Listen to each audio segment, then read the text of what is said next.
The Sodder family, a picture of hope. The Sodder family was the epitome of resilience. George and Jenny Sodder, Italian immigrants, had built a comfortable life for themselves and their 10 children in Fayetteville, West Virginia. George, known for his strong opinions and tireless work ethic, owned a successful trucking business. Jenny, his wife, managed their bustling household with warmth and care. Their home, nestled on a quiet stretch of road, was filled with the laughter of children and the smell of Jenny's cooking. It was a place of joy, love, and family, a symbol of their American dream. But in the winter of 1945, that dream turned into a nightmare, leaving behind questions that would haunt the family and the nation for decades. The night of the fire. It was Christmas Eve, 1945. The Sodder children were excitedly preparing for the holiday. George and Jenny, along with their eldest sons, had retired to bed early, while some of the younger children stayed up, eager to play with their new toys.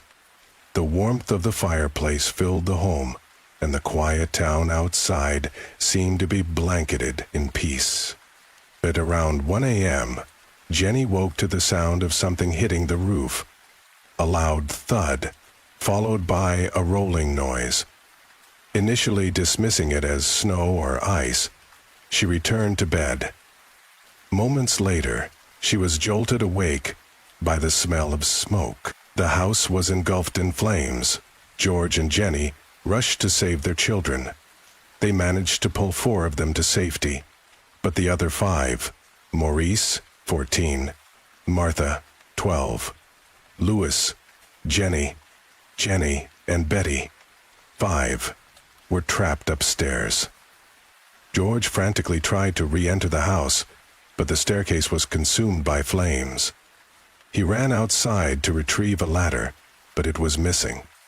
The family's truck, which George intended to use to reach the upper windows, inexplicably wouldn't start. Time was slipping away, and the fire raged on. By dawn, the house was reduced to ashes. The Sodders were devastated, mourning the presumed loss of their 5 children. But as the smoke cleared, an unsettling realization took hold. There were no remains. The investigation and its flaws. The local fire department, hampered by a lack of manpower and resources, arrived hours after the fire had subsided. Their investigation was brief and inconclusive. They declared the fire accidental, blaming faulty wiring. However, George and Jenny were skeptical. The wiring had been inspected just weeks prior and deemed safe. Adding to their doubts, the family noticed a series of strange occurrences leading up to the fire. The result showed that the cataract cages were being used as travel lounge, sealed shut. The mysterious visitor. A few weeks earlier, a man had visited the Sodder home, offering to sell life insurance.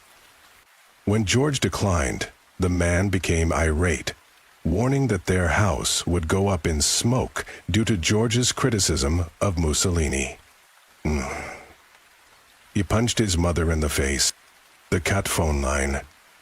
On the night of the fire, the Sodders discovered that their phone line had been cut, not damaged by the flames, as initially believed. It was 4, 5, 6, 7, and 8. But this did not stop the repairwoman, who was at the table in charge of it,